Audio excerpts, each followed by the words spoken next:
We are now in the third month of the redistricting process for the Linganore-Oakdale-Urbana feeder patterns.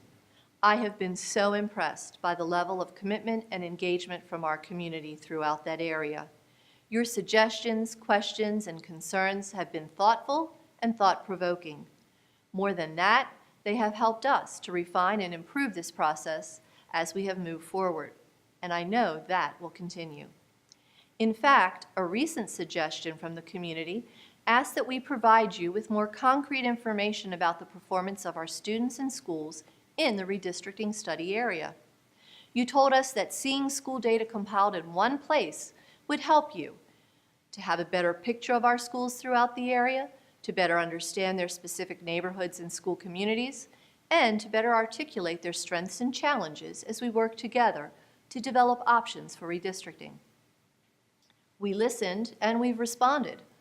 On our webpage, fcps.org, and on the LU Redistricting social media pages, you will find a more detailed chart that brings together all of the most relevant publicly available metrics related to the 18 schools in the study area. This data includes school-rated capacity information, enrollment data, and the most recent indicators of academic performance in math and language arts. We will also continue to share information about special programs and other highlights for these schools to help paint a more cohesive picture of our schools. Please keep in mind that PARCC scores are just one indicator, one data point among many of a school's academic success. Keep in mind also that many factors can impact a PARCC score in any given year.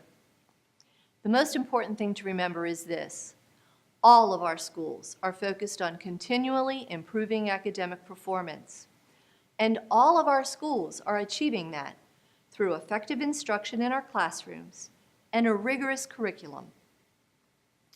Let me also offer this caveat. Comparing school data isn't as straightforward or as easy as one might think. Let's compare it to shopping for a phone. You can compare data plans and technical specifications, but you're never going to have a real understanding of a particular phone until you test it, try it, use it. So when it comes to our schools, it's useful to evaluate and review the data, but it's equally important to talk to parents in those schools, engage on social media, and even visit the school. Our principals and staff are always ready to talk to you about what makes their school communities special. They're also ready to talk with parents and students about how to further enrich their school with new offerings or new opportunities.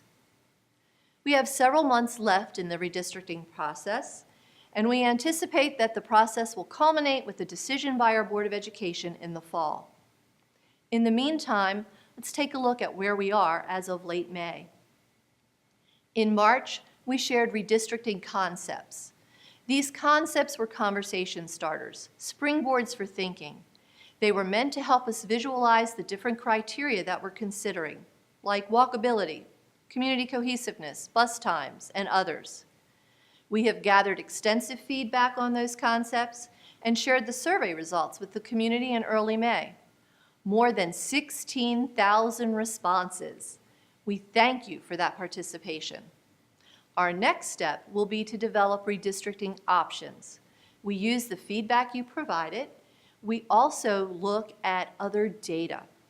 We anticipate that we'll have several options ready to present to the community that first week in June. Then we'll get even more feedback from you. We'll adjust those options based on additional data and factors as we continue to look at all of the information we can before bringing recommendations to the Board of Education this fall. You will have another opportunity to provide feedback and ideas with the board as they work to make a final decision. I hope you can see that the hallmark of this entire process has been and will continue to be transparency and genuine engagement. We thank you for working with us. We know this is never easy, but your engagement and participation has been meaningful and critically important. As always, please continue to share your feedback and ideas by email, on social media, and when you see us in person. Thank you.